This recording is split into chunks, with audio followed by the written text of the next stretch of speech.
Good afternoon. Today I have with me Neil Thompson. Neil, welcome to Managers Club. Thanks for having me. Neil, tell us a little bit about yourself and how you got into teaching public speaking. For those who don't know, Neil runs a program where he teaches people how to speak. Well, it started from my own struggles, having to give presentations in front of management. It was my second job. I was working as a product development engineer in the medical device industry, and every month I had to give presentations in front of senior management on project progress. When I first took the job, I had no idea that was going to be one of the responsibilities, because when I took the job, I was told I was just going to be a product development engineer. But a few months into the job, I was told I was going to be a project lead. So what's a project lead? The company was too cheap to hire project managers, so they put that responsibility on the product development engineers. One of those responsibilities was talking to these senior management types, CEO, CTO, CMO, C, fill in the blank O, every month.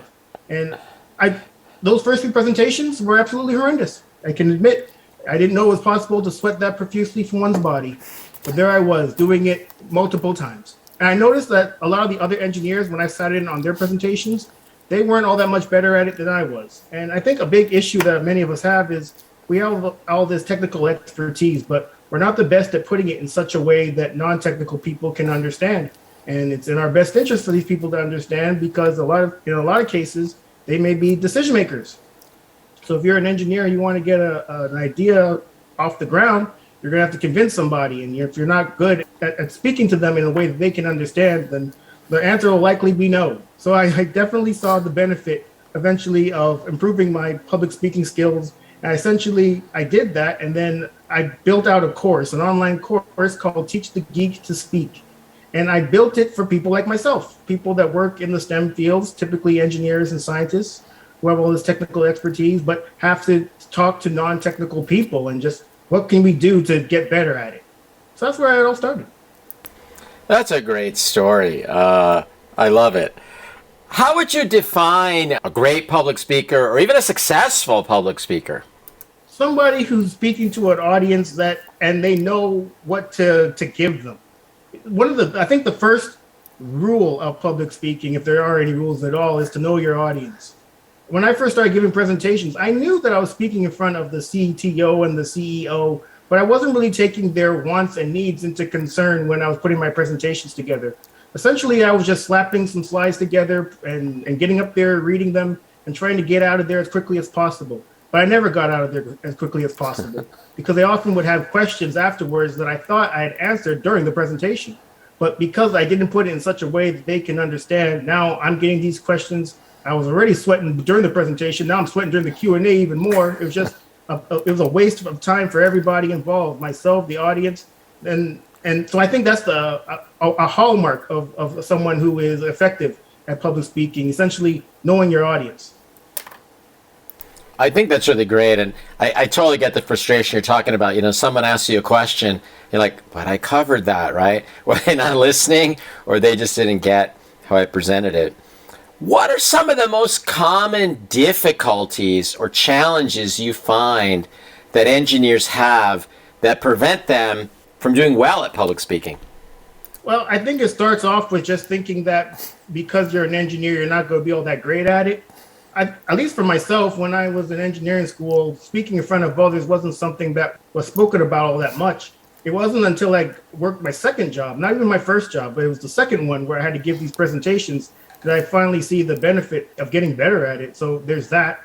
There's also the fact that there's a lot of jargon, technical jargon that perhaps when you speak to other engineers, they'll understand.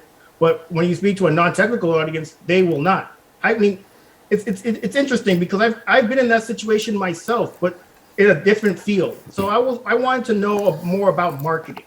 So I went to this talk and it was about marketing, but they were using a whole bunch of jargon that I didn't understand, upstream and downstream marketing. I still get them mixed up. But it seemed like the people that were surrounding me and other people in the audience, no one seemed to ask a question.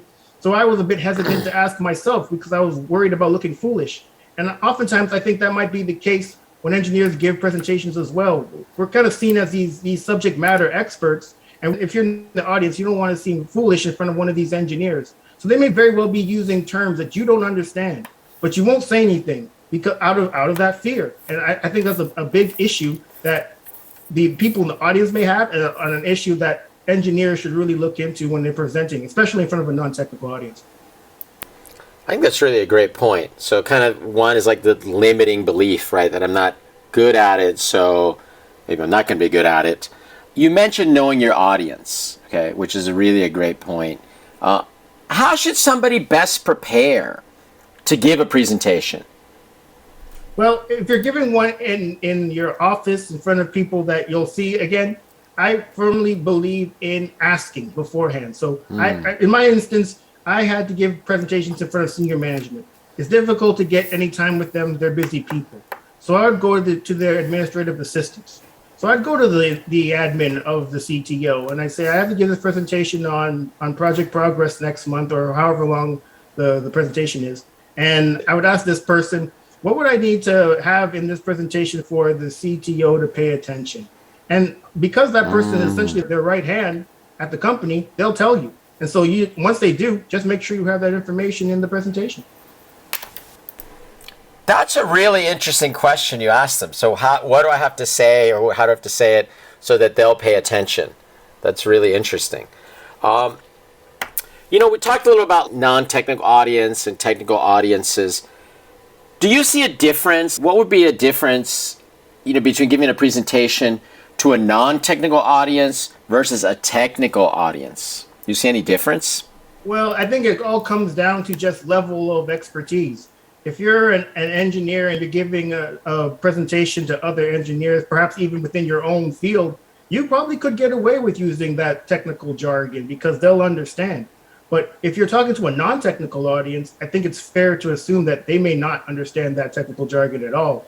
So it would be best to use more common words or even analogies that can be compared to what the technical jargon is. So for instance, when I had to give presentations, I worked in medical devices, more specifically spinal implants, more specifically orthobiologics. Essentially, human cadaver bone can be used to make implants. And I worked on that group that designed those implants. Bone is made out of a number of cells, one of which is osteoblasts.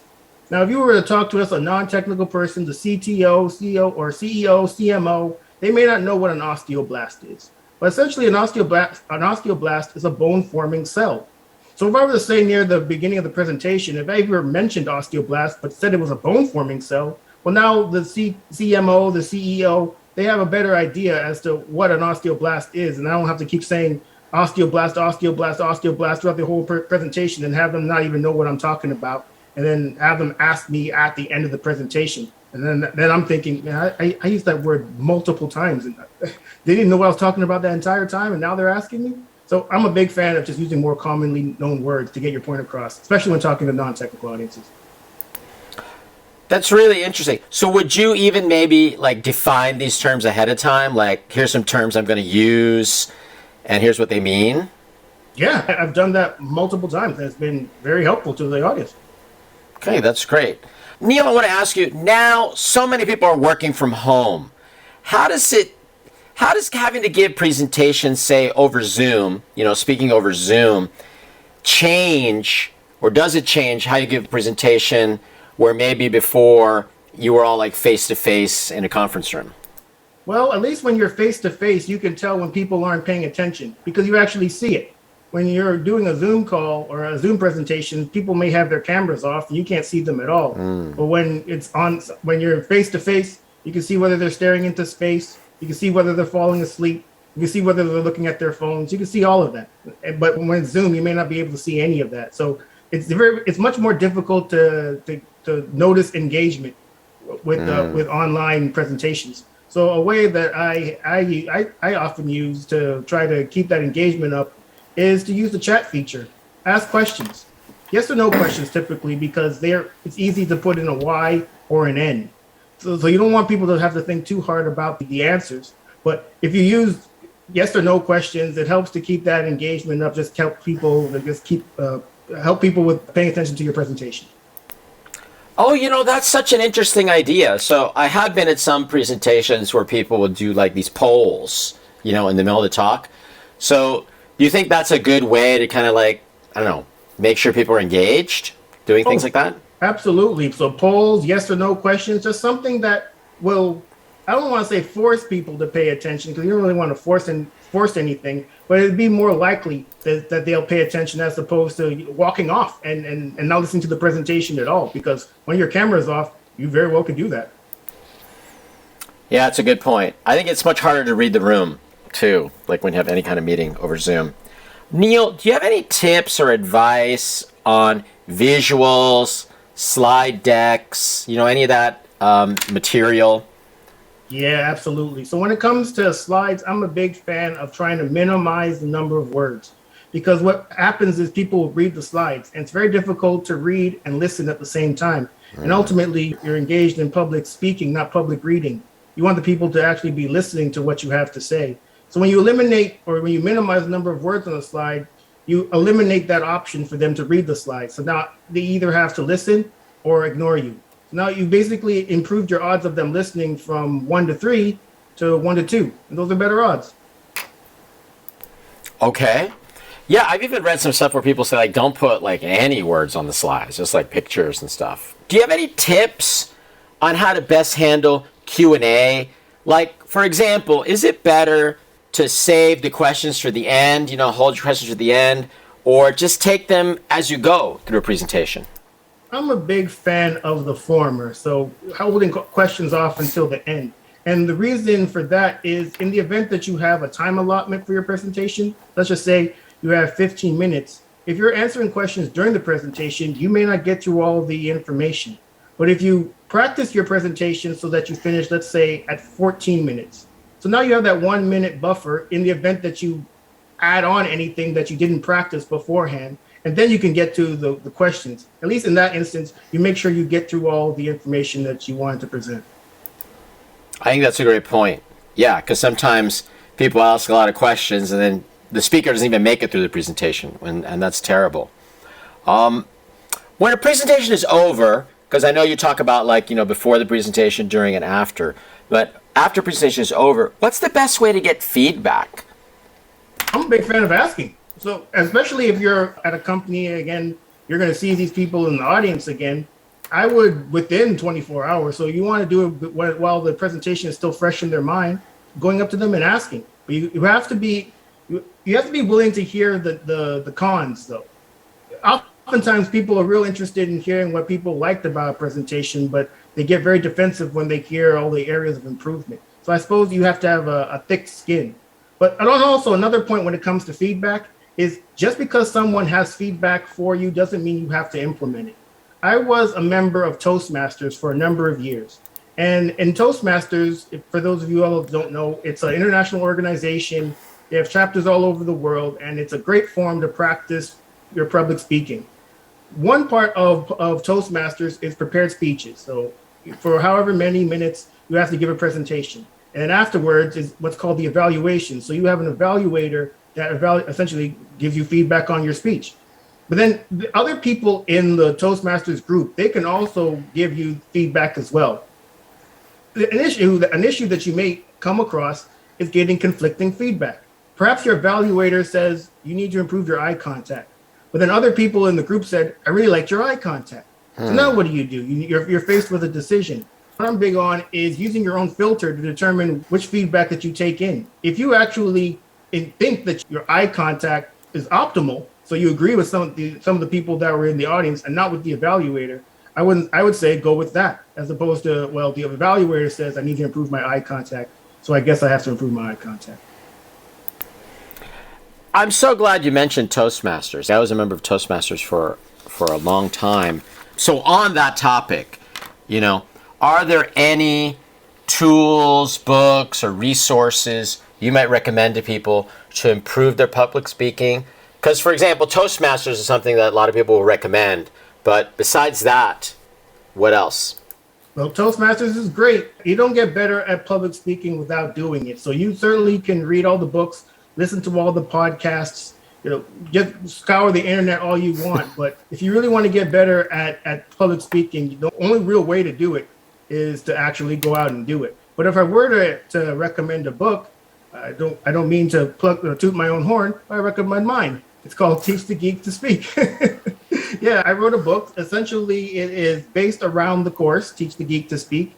And I wrote it for engineers and scientists. I made sure that it was short. That was really important to me.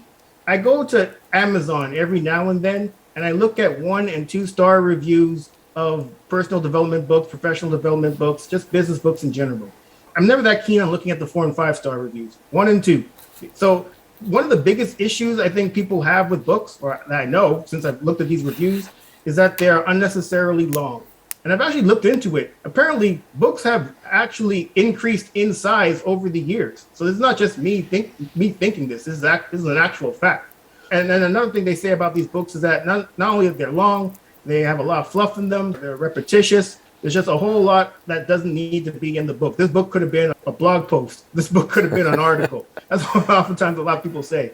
So I really wanted to make sure that any book that I put together was one that didn't have a whole lot of fluff in it, and it just included all the things that I thought were important to get better, or at least more effective at public speaking. That's a great tip. Like when you go to Amazon, yeah, it's so tempting to read like the 4 or 5 star reviews, like why this thing is awesome. But you look at the 1 and 2 star to see what they could have done better, right? That's really interesting. Neil, in engineering, there's a lot of people I work with where English is not their first language. They've come to this country, and yet they have to give presentations in English to an English-speaking audience. Do you have any advice for people in that situation? Well, if you want to get better at it, it's even more important to find any opportunities you can to practice, whether that's with your own team, whether it's like myself, who had to give presentations in front of management. People would tend, especially in that instance where they know that English isn't your first language, they'll give you a bit more grace, I think, than someone who's been speaking English their entire life. And another thing that I want to say about people whose first language is not English, because in many instances they may have an accent, it's even more important to speak more slowly so people can understand what you're saying. All right. I think that's great advice. Neil, you've been really generous with your time. It's been great to hear from you on public speaking. Where can people go if they want to learn, reach out to you or learn more about public speaking?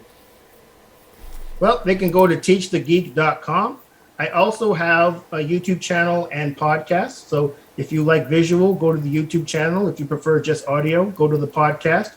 I interview people like myself, people who have STEM backgrounds and who also saw the benefit of getting better at public speaking. I'm really interested to learn more about what they did to get better at it. Do they have a process for putting their speeches together? How do they deal with nerves? Those type of questions. At least that's why I started the podcast. But what's been really interesting has been learning the career journeys of some of these people. And one that sticks out, it'll probably stick out for quite some time. The woman had a degree in civil engineering, never worked as an engineer. She went to law school, worked as a lawyer for a number of years, left that to be a stay-at-home mom for 10 years, and now she works as a personal stylist. Not exactly the typical career journey, but it's so interesting. It gets to the point where just because you start somewhere doesn't mean that's where you have to end up. We're all the captains of our own career ships, and we can take them wherever we want. All right. So I'll include links to those in the show notes. Thanks again so much, Neil. It was great to talk with you. Thanks for having me again. Welcome.